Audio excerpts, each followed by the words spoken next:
especialista en Derecho Penal, Militar y Seguridad Nacional. Bienvenido, un gusto saludarte. Joely, ¿cómo estás? Buenas noches. Saludo a Alejandro también. Buenas noches, Alejandro Poiré, exsecretario de Gobernación. Como siempre, un gusto saludarte, Alejandro. Bienvenido. Igualmente, Joely, el gusto es mío. Muy buenas noches. Buenas noches. Ya saben, están libres para opinar, muy respetuosos, pero abiertos al debate en este espacio donde la idea es contrastar precisamente los puntos de vista y los hechos. Primero que nada, ¿la estrategia está dando resultados? César, te pregunto. Lo que pasa es que la estrategia, tenemos que ser claros, está focalizada. Sí podemos ver que esto fue una reacción al trabajo que ha estado realizando, la poca coordinación que hemos visto en este sexenio entre el gobierno federal y algunas entidades federativas. Por ejemplo, claro, tiene que ver que también esto es una reacción respecto a la detención de Rafael Caro Quintero, porque por más que nos quieran explicar que no, seguía siendo un personaje que tenía relación con ambos grupos criminales preponderantes en el país: Cártel Jalisco Nueva Generación, Cártel del Pacífico o Cártel de Sinaloa, como lo conozcan. También tiene que ver con la detención de Arturo Cercero Velo, ¿no?, del Cártel del Pacífico. Asimismo, con los 16 detenidos que hubo en este megaoperativo que sucede en Celaya, ¿no? En los límites con Celaya y el estado de Jalisco, en donde vimos la reacción del Cártel Jalisco Nueva Generación. Y pues no podemos olvidar el decomiso tan grande que hubo de fentanilo allá en el estado de Sonora, en el cual vimos este trabajo de coordinación que se pudo llevar a cabo, donde sale esta droga de fentanilo para ir hacia Tijuana, ¿no? Entonces creo que estamos viendo también la reacción de los grupos criminales al poco trabajo de coordinación que se ha estado llevando a cabo entre las entidades federativas y el gobierno federal. Te pregunto lo mismo, Alejandro. ¿La estrategia ha dado resultados? César decía que está focalizada. ¿Hay gobernabilidad? ¿Hay estabilidad? Yo creo que estamos viviendo un reto muy importante y sí ha cambiado en términos de su magnitud y su complejidad. Llevamos 4 años del sexenio, poco más, con una estrategia fundamentalmente que pretende o que supone implícita o explícitamente que en la medida en la que no se haga una confrontación directa contra todos los grupos delincuenciales, particularmente los más grandes, va a reducirse su conflictividad y en función de ello también se van a reducir tanto los homicidios como otras actividades delincuenciales alrededor de la propia organización criminal. Y lo que vemos es que eso pues es un supuesto implícito que no es válido, al contrario. En el propio crecimiento de las organizaciones delincuenciales, en el crecimiento de la demanda en los Estados Unidos, en las oportunidades de incidir en nuevas rutas de trasiego, incidir en nuevos productos que se están consumiendo en los Estados Unidos, hay evidentemente, y también desde luego en las acciones por parte de la autoridad, que ha habido algunas, hay como resultado pues oportunidades muy grandes de confrontación entre las organizaciones delincuenciales. Y creo que no estábamos preparados para esto. Creo que estamos enfrentando y vamos a enfrentar en los próximos 2 años lamentablemente una mayor dificultad para contener el fenómeno de la violencia, una mayor dificultad para asegurar que la población puede vivir en paz, ya sobre niveles de homicidios pues muy elevados y prácticamente constantes, con algo de varianza a nivel nacional, pero además con estos episodios en donde lo que estamos viendo son distintas manifestaciones de rivalidad, distintos intentos por provocarse todo tipo de reacción por parte de la autoridad federal y de la autoridad local, y pues la verdad un recuerdo de parte de la población de que pues no estamos viviendo ni de lejos una circunstancia de mayor seguridad que el arranque de la administración. Dices que habrá mayor dificultad para mantener la violencia. César, ¿coincides? En todo caso te pregunto, ¿son hechos aislados o los cárteles, varios de ellos que se mencionaron hoy en la conferencia, están aprovechando esos vacíos de autoridad que ha dejado el gobierno, o no son hechos aislados? Mira, yo sí lo veo como hechos aislados, te voy a explicar por qué. Porque tenemos que recordar que es un modelo que están replicando de hace 11, 12 años, que le tocó aquí al exsecretario, en donde los Zetas era la forma que operaban, ¿no?, de contraguerrilla. ¿Para qué? Para cuando esos movimientos de las fuerzas federales, de las fuerzas armadas en aquel entonces, pues pudieran ellos quitar el foco de lo que a ellos les interesaba respecto a determinadas detenciones operativas que se tenían que llevar a cabo. pero no es un hecho que se replique en toda la República Mexicana, y por eso te comentaba, ¿por qué en los estados donde sí han tenido coordinación hemos podido ver buenos resultados? Y un ejemplo claro es, en la Ciudad de México se llevó a cabo la mayor incautación de drogas de toda su historia, más de 1,5 toneladas que se pudo llevar a cabo gracias al trabajo de inteligencia que hubo entre el Centro Nacional de Inteligencia, la Marina Armada de México, la Secretaría de Seguridad Ciudadana de la Ciudad de México. Y por supuesto hay que reconocerlo que la DEA también tuvo que ver en esa información que le da al Centro Nacional de Inteligencia y al área de inteligencia de la Marina. Pero ¿por qué ahí sí se pudo focalizar? ¿Por qué ahí sí se pudo ver el trabajo, incluso con estas 14 personas que se detuvieron en Topilejo, las cuales se sabía y se pensaba que intentarían hacer cierto tipo de acciones para estabilizar nuevamente en la Ciudad de México? Y lo mismo vimos en el estado de Michoacán, y lo mismo vimos hace mes y medio en el estado de México. O sea, sí hay estados de la República en donde hemos visto los pequeños vestigios de que la autoridad federal, junto con la autoridad en la entidad federativa y los municipios, pueden trabajar de forma coordinada. El problema es donde no pueden trabajar de forma coordinada, y por eso los grupos criminales lo primero que hacen es hacer este tipo de acciones en donde atacan a la población civil. Y no es porque quieran calentar la plaza, porque ¿a quién le conviene calentar la plaza? A ningún grupo delincuencial le conviene calentar la plaza. Lo que le conviene es esa percepción de inseguridad que se da todos los días y que puede ser incluso un ataque que se da incluso por diferentes medios de comunicación, partidos políticos, pero sin perder la realidad. La realidad es que esa falta de coordinación entre los 3 niveles de gobierno da como resultado esto, pánico en la población civil. Falta de coordinación entre los 3 niveles de gobierno, solamente como propaganda criminal estos hechos, aunque no necesariamente cobran la vida de personas. Alejandro. Pues no, lo que vimos es que sí cobra la vida de personas. Los ataques a las tiendas de autoservicio, los ataques a los distintos espacios en distintas ciudades. Por supuesto que no solamente es el efecto, digamos, de imagen, sino es también el efecto, pues, de que está cobrando víctimas y impidiendo la actividad ordinaria de las personas, la tranquilidad precisamente para ir al súper, ir a comprar las cosas que necesitan para la vida diaria. Yo creo que ojalá fuera un tema de coordinación. Aquí hay una enorme diferencia con lo que ocurrió hace 12 años, en donde de manera sistemática había operativos por parte de la autoridad federal en contra de todas las organizaciones delincuenciales para llevarlos hacia la justicia.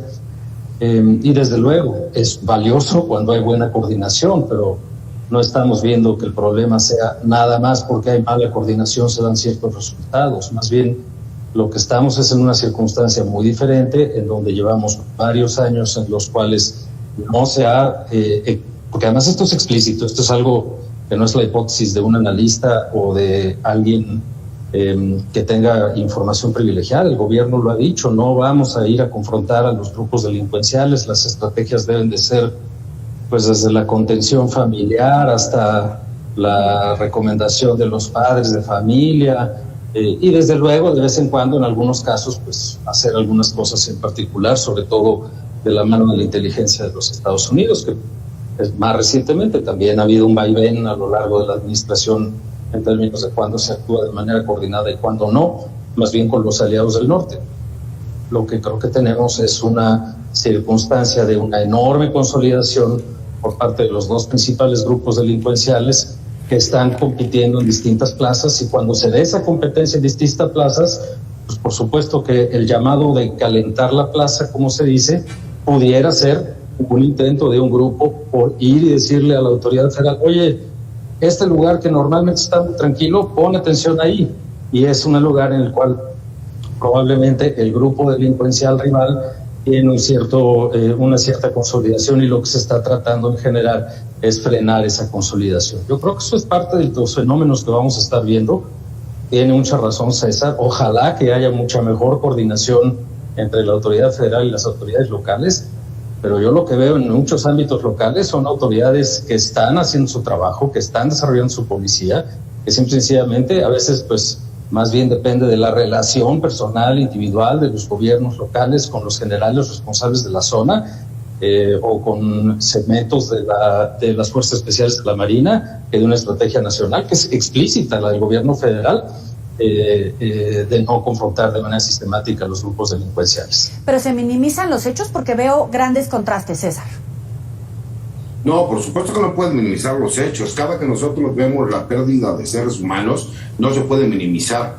Pero tenemos que ser muy claros. A ver, ¿por qué yo hablo de la coordinación que tiene que existir en los 3 niveles del gobierno? Y Alejandro dijo un punto que es real, ¿no? Yo, más que la amistad que se pueda tener con el comandante de zona o de región de cada entidad federativa, veo también en cuanto al trabajo de coordinación que se tiene que llevar a cabo, porque muchas veces las entidades federativas no tienen el mismo trabajo sistemático que las fuerzas federales. Y un ejemplo muy claro es, a ver, aquellos delitos del fuero común en donde la Guardia Nacional o las Fuerzas Armadas no tendrían que ir a realizar el trabajo, pues por supuesto que podría haber coordinación. ¿Cuál es el problema? Pues que vemos que muchas veces no existe la capacidad tanto de la policía municipal como la policía estatal para hacerle frente a estos grupos criminales. Pero no es el pretexto de decir que son grupos criminales de la delincuencia organizada, porque la seguridad pública no va enfocada a eso. La seguridad pública tiene que ver con la prevención de los delitos. Si tú ya sabes que vas a realizar un operativo en donde vas a ir a capturar a cabezas del crimen organizado, de diversos crímenes, de diversos grupos criminales, que además sabes, en este caso el Cártel Jalisco Nueva Generación, que la forma de trabajo y de reacción es agresiva, pues por supuesto que tienes que tener esa coordinación con los 3 niveles de gobierno, porque si no vemos exactamente lo que sucedió. Y estas son prácticas que vienen realizando desde hace más de 15 años, ¿no? El desviar la atención, los ataques a la población civil, la quema de vehículos. Entonces, ahí, si nosotros ponemos los puntos sobre las IES en cuanto a la coordinación entre los niveles de gobierno, no solo vamos a ver aseguramientos de drogas, sino que vamos a ver la prevención del delito. Y ejemplo claro es Michoacán, Ciudad de México, Estado de México, donde sí se pudo realizar este trabajo, donde sí hubo detenciones y no terminamos viendo todos estos actos violentos que se sabe se quisieron realizar por parte de diversos grupos criminales. Antes de ir a la siguiente pregunta sobre entonces cuál estrategia ha dado mejores resultados, si la actual del gobierno federal o la de confrontación que se tenían en administraciones pasadas, hace unos momentos platicaba con Brian Levarón y él asegura que estos hechos se tienen que trabajar como atentados terroristas e incluso pide ayuda a la ONU. Vamos a escucharlos y volvemos con ustedes. Definitivamente no. Para que nos venga a decir el presidente que es una situación de paz en nuestro país es insulto a las víctimas y a las personas que vivimos diariamente con el terror. Es algo muy difícil de escuchar, pero sí, sabemos que puedes manipular las estadísticas de cierta forma para decir que hay progreso. Pero yo creo que ya no nos pueden hacer tontos a los mexicanos. Si lo estamos viendo todos los días en las noticias, la situación realmente está fuera de control y no tiene respuesta. Y es triste. Nosotros acabamos de entregar hoy una carta a la ONU pidiendo que ellos reconozcan que México está en un conflicto armado interno, porque el presidente y el gobierno no lo quieren reconocer. Y yo creo que es algo muy simple. Si no tenemos el diagnóstico correcto, nunca va a ser un éxito la estrategia. Y es tiempo ya de que empecemos a llamar las cosas por su nombre. Lo que ha sucedido últimamente, yo quiero felicitar a la autoridad de Tijuana, porque creo que son los primeros que están aplicando los cargos de terrorismo a los delincuentes que atacaron de forma tan violenta a la ciudad. Y yo creo que es tiempo ya de hablar, de que México reconozca que sí existe el terrorismo en nuestro país. Y es algo que no lo estoy inventando yo. El Código Penal de México habla de que existe el delito de terrorismo, habla de qué califica como un acto de terrorismo. Y es muy simple. Cualquier acto de violencia que se hace para provocar miedo a la sociedad al fin de lograr algo es un acto de terrorismo. Y es exactamente lo que hemos visto en los últimos días en este país. Todos esos actos califican, todos lo hicieron para intimidar a la sociedad o la autoridad. Y lo hicieron de forma violenta, de forma que realmente hizo a varias ciudades parecer zonas de guerra.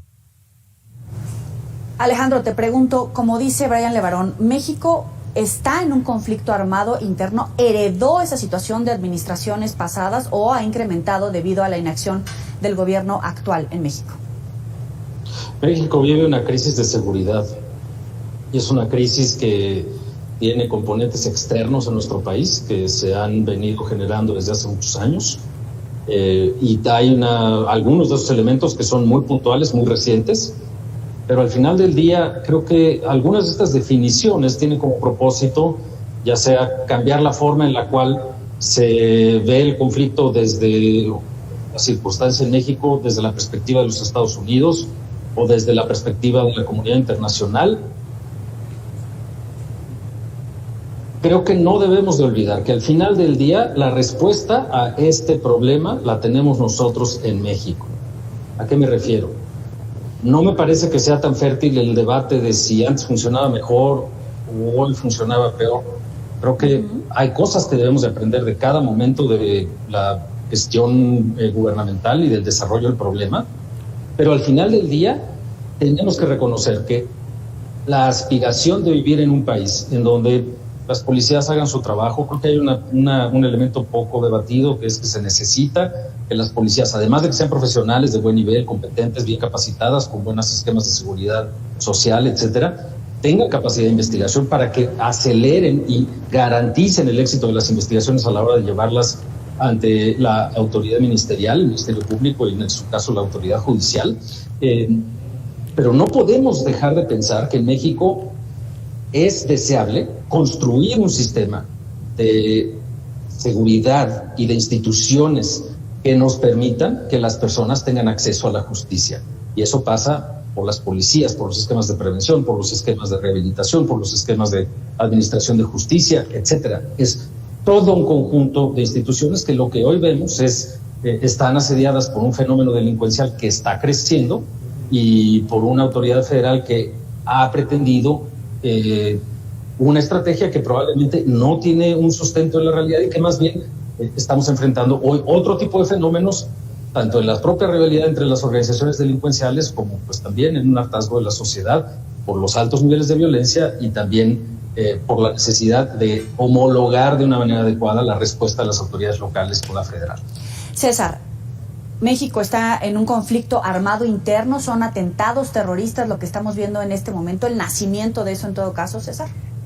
No podemos hablar de un conflicto armado interno, pero yo sí he tenido esta discusión incluso con especialistas en terrorismo, porque a mi consideración muy personal, creo que sí hay muchos actos de la delincuencia organizada que se podrían catalogar como actos terroristas. El problema tiene que ver con las definiciones de los actos terroristas, porque me dicen que solamente los actos terroristas pueden ser por organizaciones terroristas. Y ahí es donde no entra y no cumple ese objetivo dentro de la definición los grupos criminales o grupos del narcotráfico como tal. Pero yo sí sería de la idea de que se tendría que juzgar por parte de la Fiscalía General de la República y por la mayoría de las fiscalías locales, ¿no? Y las pocas procuradurías que quedan por ahí todavía, como actos terroristas. Eso sin dar pie, ¿no? Porque como bien lo dice Alejandro, tenemos al vecino del norte, claro, que nada más está buscando el poder llegar a decir que si hay actos terroristas, entonces hay grupos terroristas en el país y ellos tendrían facultades para poder hacer una intervención. Entonces por eso también somos cuidadosos, ¿no? Y la realidad viene aquí. No tenemos la capacidad por medio de los niveles de policías municipales para hacer frente a los grupos criminales. Y no se tiene la capacidad por parte de los políticos del partido que sea para reconocerlo. ¿Por qué? Porque podrían renunciar a ese derecho siendo la entidad federativa a la que se pudiera encargar si lo pudiese realizar mejor, o en su defecto la federación. Pero ¿qué es lo que pasa? Se deja de percibir económicamente esa cantidad de dinero, la cual por lo general no es utilizada en seguridad pública, y además políticamente se notaría que existe incapacidad. Y ese es el grave problema que hemos tenido. Cuando nosotros vemos que nuestros policías, y bien lo dijo Alejandro, es un punto que yo creo que se tendría que analizar, que es importante. Cuando nosotros nos damos cuenta que solamente las policías de investigación pertenecientes a las fiscalías policías son las que pueden realizar este tipo de investigaciones, porque el personal de seguridad pública los tenemos única y exclusivamente como primos respondientes o remitentes. Entonces ahí ya le estamos quitando la capacidad de investigación a las policías, y cuando por fin podemos remitir a un posible delincuente o presunto delincuente ante la autoridad administrativa, en este caso las fiscalías, empieza otra vez una serie de problemáticas, porque en México tenemos un problema. Como llegamos 70 años tarde a la repartición de los derechos humanos, porque antes teníamos garantías individuales, no hemos entendido en dónde llega la restricción de los derechos humanos, y ese es un grave problema, porque parecería que el delincuente tiene muchísimos más derechos humanos que la población civil o que la autoridad. Alejandro, ¿se deben de juzgar como actos terroristas? ¿Son actos terroristas? Mira, yo creo que eso es una cosa que no nos toca a nosotros discutir y debatir aquí. Ya en el pasado la autoridad en algunos casos ha utilizado el tipo penal que corresponde a este tipo de actos. Creo que más bien obedece a una pregunta más concreta, y es decir, ¿cómo nos aseguramos que las personas son responsables y rinden cuentas por los delitos que cometen?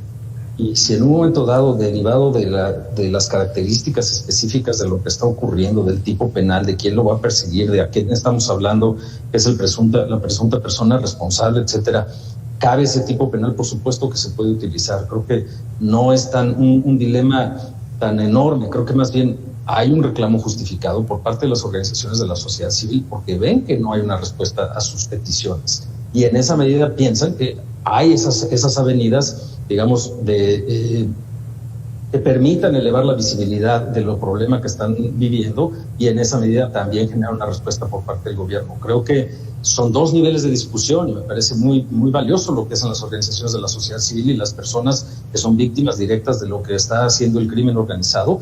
Pero al final del día de lo que se trata es de que, independientemente de cuál sea el tipo penal, que tengamos una solución de acceso a la justicia para estas personas, de atención debida a las víctimas y de llevar a estas personas que están cometiendo estos delitos ante la justicia. Y creo que eso es algo que también debemos de aspirar como sociedad. Esto es, vivimos en un país en el cual no podemos quedarnos de brazos cruzados y decir, bueno, sí, vivimos en una circunstancia muy difícil, nunca se van a legalizar las drogas, y en función de eso, pues ni modo, vivimos con un alto nivel de violencia. No es admisible. Creo que tenemos que pensar las cosas de una forma diferente y reconocer los aprendizajes que tenemos a lo largo de las últimas décadas, y reconocer que una tarea indispensable del poder público es ofrecerle seguridad a los ciudadanos. Alejandro Párez, César Gutiérrez Priego, gracias a ambos por estar con nosotros para la auditoría de Mega Noticias. Al contrario, muchas gracias, muy buenas noches. Buenas noches para ustedes. Ya saben que pueden recuperar este debate en las redes sociales y en los próximos espacios informativos. Vamos a hacer una muy breve pausa. Volvemos.